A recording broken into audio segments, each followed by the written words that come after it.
ഇന്ന് നമുക്ക് ഓർക്കാപ്പുളി വെച്ചിട്ട് ഈസി ആയിട്ട് അച്ചാറിട്ടാക്കിയെടുക്കാം കേട്ടോ. ഞങ്ങൾ മലപ്പുറംകാർ ഇതിന് ഓർക്കാപ്പുളി എന്നാണ് പറയാറ്. നിങ്ങളെന്താ പറയുക എന്നുള്ള കമൻറ്റ് ചെയ്യണേ. ഞാനതിലേക്ക് കുറച്ച് വെളുത്തുള്ളിയും കാന്താരി മുളകൊക്കെ കൂടിയിട്ട് ഈസ്റ്റേണിൻ്റെ പിക്കിൾ പൗഡർ ഇട്ടിട്ടാണ് കേട്ടോ ആ കൂട്ടാദ്യം ഒന്ന് കുഴച്ചെടുത്തിട്ട് പിന്നെ നല്ലോണം ചൂടാക്കി കടുക് വറുത്ത് അതിലേക്കിട്ട് നന്നാക്കി ഇളക്കി ഒന്ന് വേവിച്ചെടുത്തു.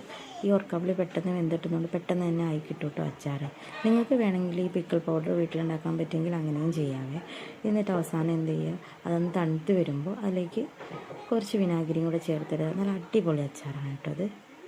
ഇന്ന് നമുക്ക് ഓർക്കാപ്പുളി വെച്ചിട്ട് ഈസി ആയിട്ട് അച്ചാറിട്ടാക്കിയെടുക്കാം കേട്ടോ.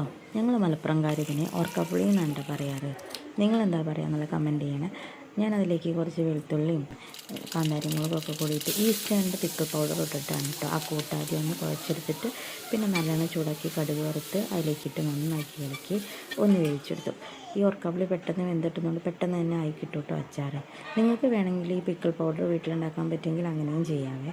എന്നിട്ട് അവസാനം എന്ത് ചെയ്യുക, അതൊന്ന് തണുത്ത് വരുമ്പോൾ അതിലേക്ക് കുറച്ച് വിനാഗിരിയും കൂടെ ചേർത്തിട്ട് നല്ല അടിപൊളി അച്ചാറാണ് കേട്ടോ അത്.